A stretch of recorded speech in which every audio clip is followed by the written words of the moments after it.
Let's face it, B2B sales is in trouble. Blast emails, cold calling and irrelevant messages, not to mention an economy causing uncertainty to spike, is creating a canyon-sized divide between buyers and sellers alike. The answer? Deep sales. Today, organizations that adopt deep sales strategies and technologies are setting themselves up for long-term success with an approach that sets their sellers up to be seen as trusted, strategic advisors by the buyers they serve.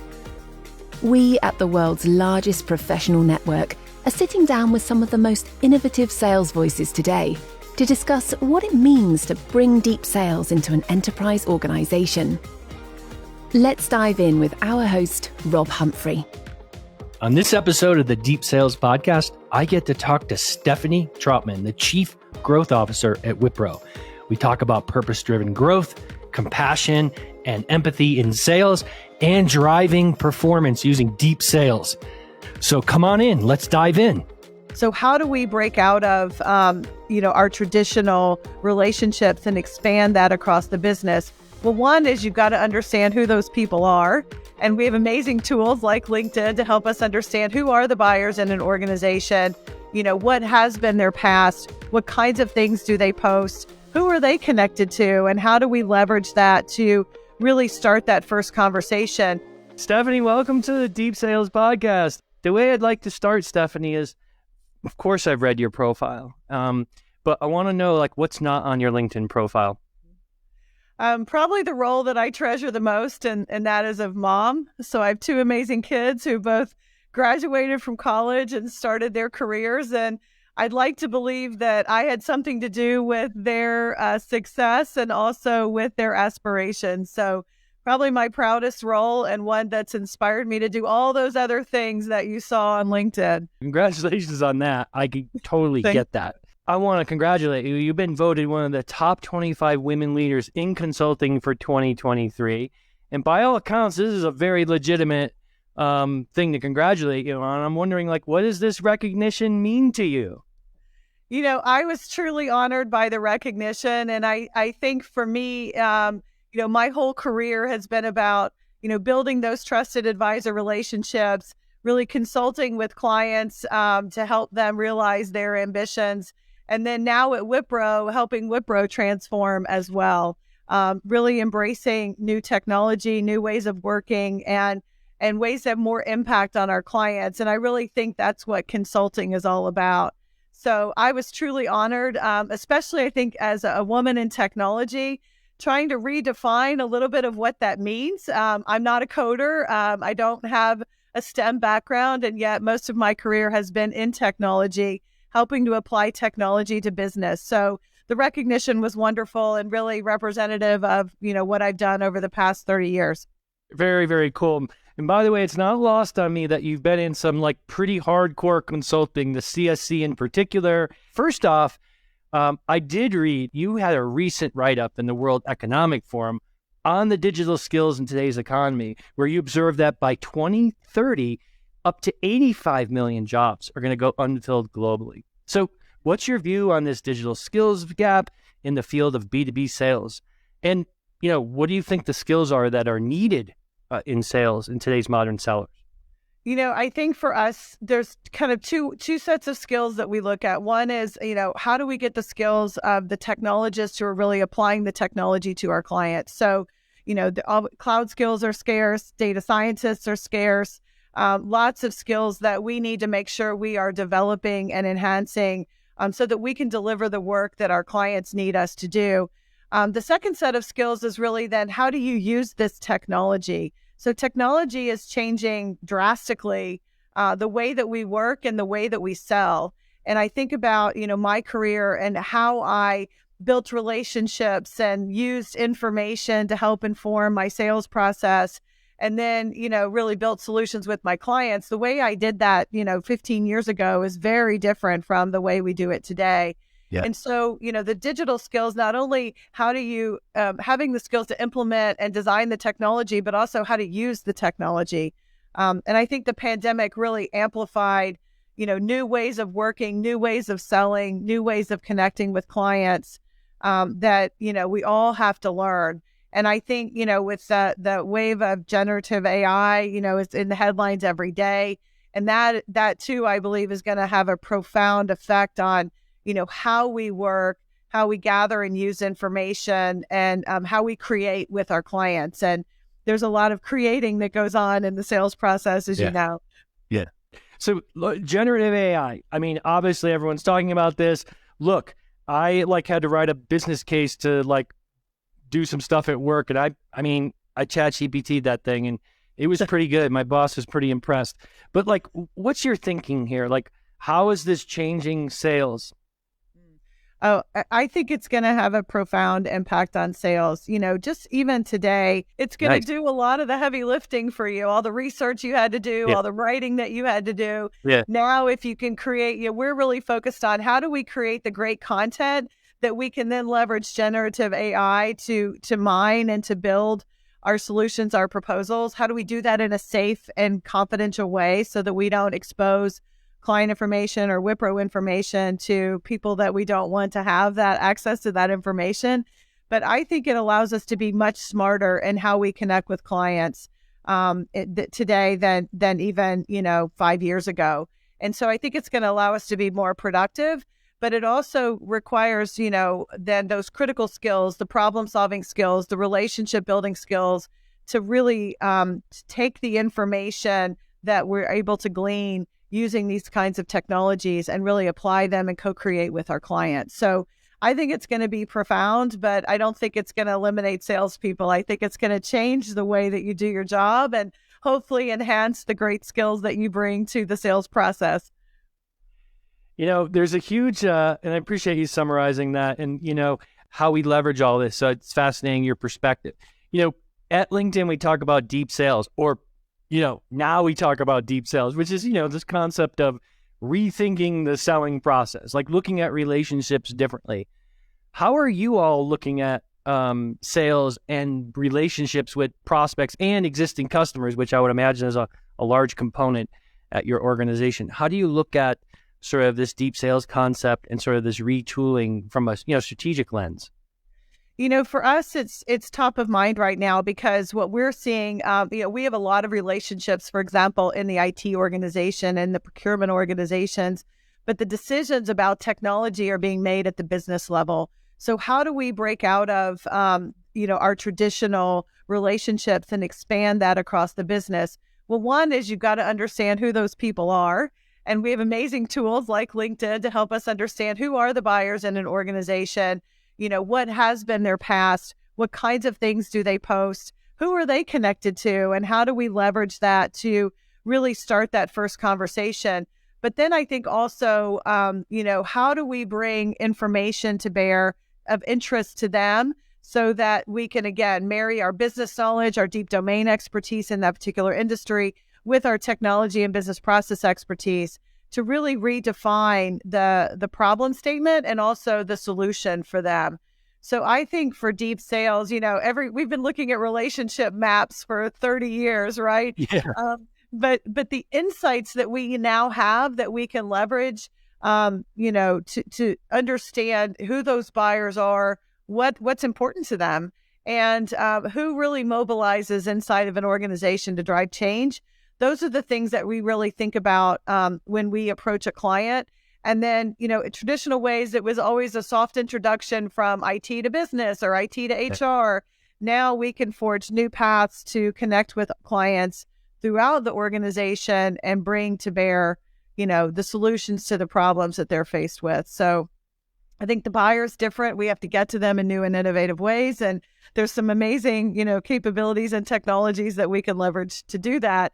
In addition to, the traditional, person-to-person relationship building, which is still paramount. So we touched on a couple of things that we've been studying at LinkedIn, specifically around performance, right? Top performers versus everyone else.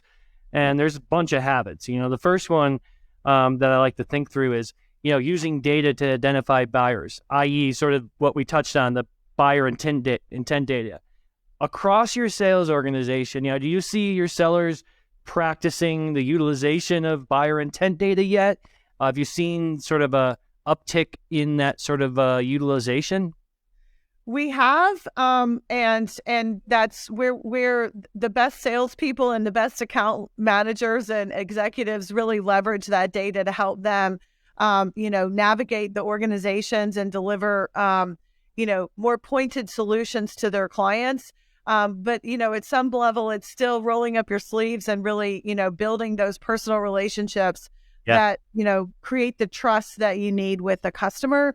But, we're looking at, a digital first strategy in our own sales organization, which is how do we leverage the tools and the knowledge and the data that we can glean from our customers? How do we mine that data differently? How do we develop deep insights into the business and into the challenge that they're faced with from that data? And then how do we co-create together to build the right solution? So I absolutely, a lot of times in the past, the data was, talking to different people and then triangulating what you heard and guessing or trying to guess the best solution. Now it's so much more powerful, the tools that we can use and the knowledge that we can glean from not only those conversations, but from the data and the even social media and how people present themselves in the marketplace. Hence all the insights you had about me leading into this just based on some of my posts and background. So yeah, I couldn't imagine getting on a call with anybody, let alone someone at your level, and not like doing that homework.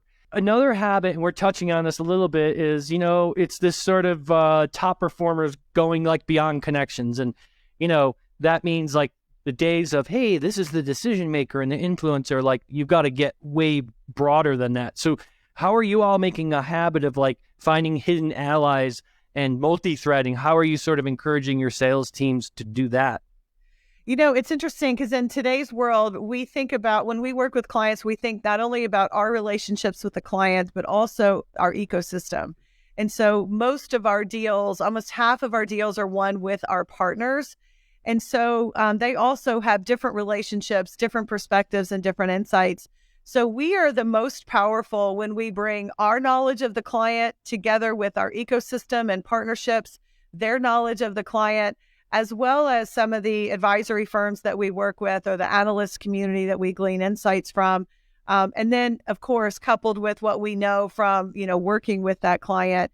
But it's a more complex, but more complete sales cycle and relationship because of the ecosystem that we build in order to connect at a deeper level with our clients. So a lot around data, a lot around the ecosystem, just really changing the way we think and work on behalf of our clients to really bring the best to them.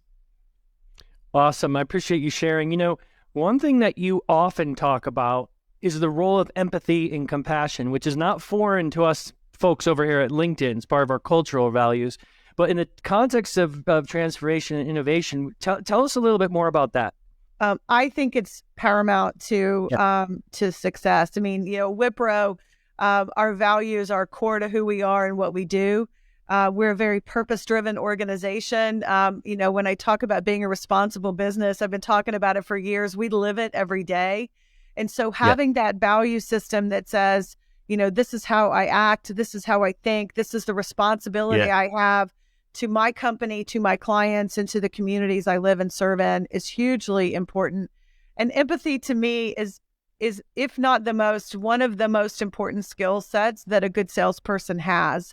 Because if you can't put yourself in the shoes of the buyer that you're working with and understand it from their perspective, or the stakeholders that you need to get in the boat with you to help you drive this opportunity forward, that's not something you can teach. It's something you either have or you don't.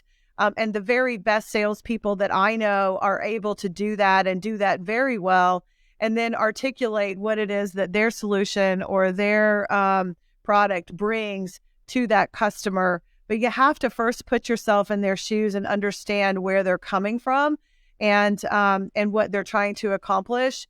Our brand is called Ambitions Realized. And we it's so important because when we think about ambition, it's what are the ambitions do our customers have? But our customers are made up of people, and those people have ambitions too. I want to be the next CIO. I want to be the next CEO.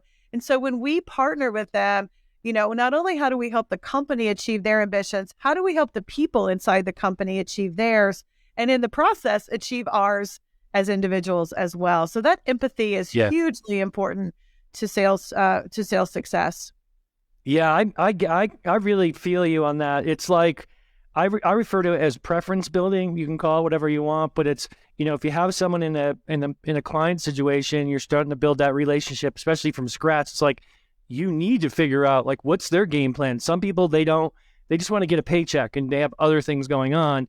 Other people, they want to become the director or whatever it is. And if you're not cognizant of their career game plan, frankly, then you're kind of missing the boat. But, one thing that's super important is obviously storytelling, right? Like there's a lot of information overload. There's also a lot of indecision from buyers, as you know, right? So creating a compelling story is super critical. What are ways that, you're sort of, evangelizing storytelling or creating value for customers in your industry? It's really about showing our clients what we need.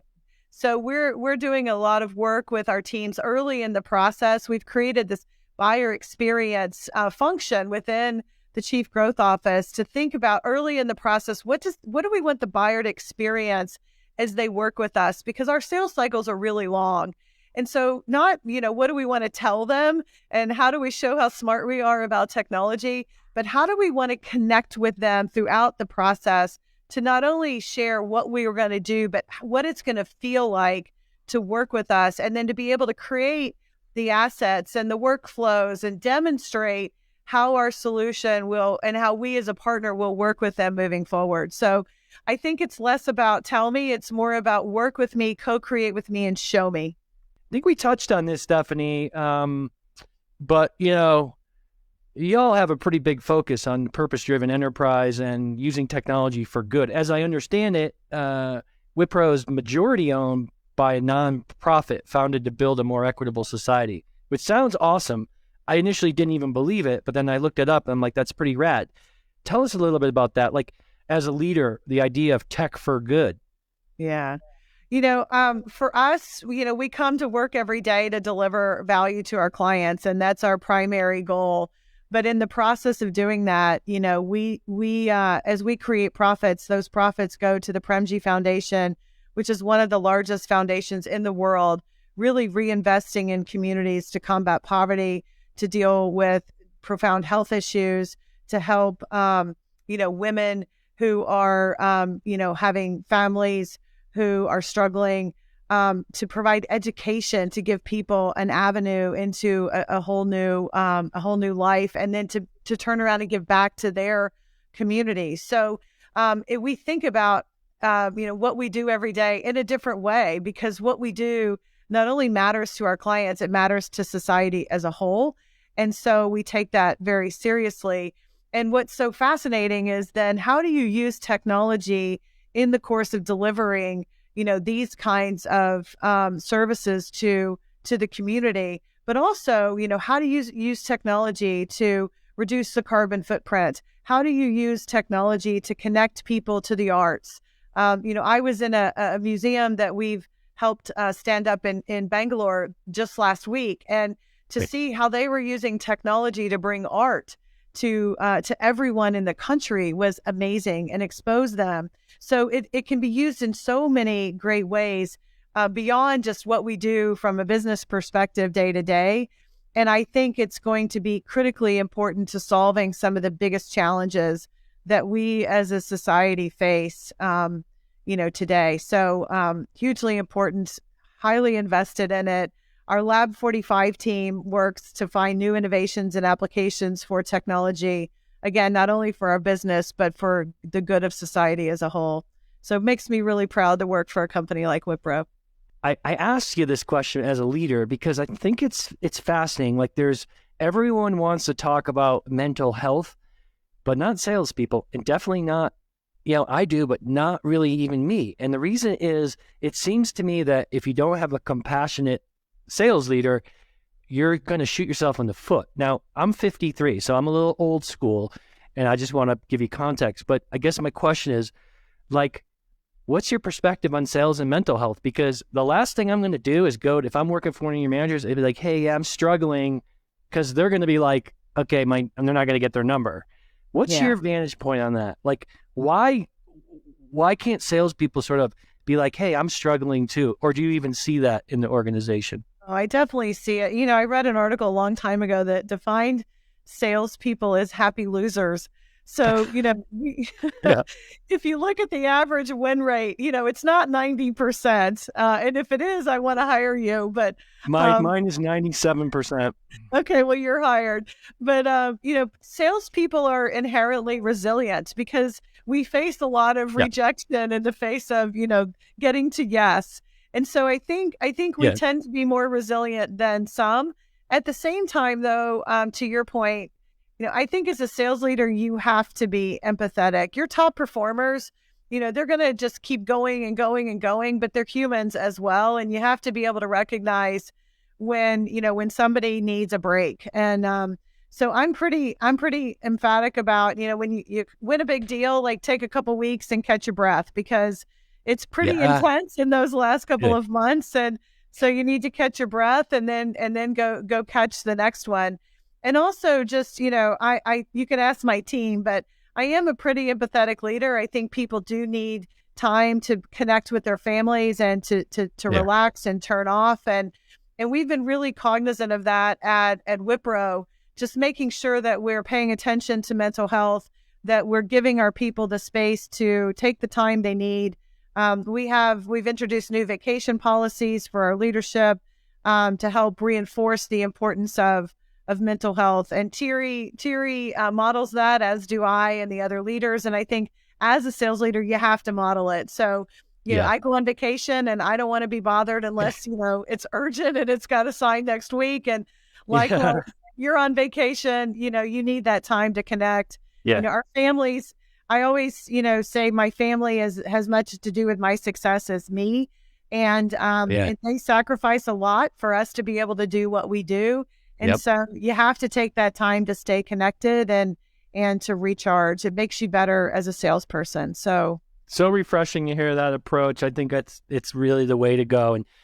And so one question I have about sales, we talked about skills. Like, hey, do you think you need a degree, to be in sales?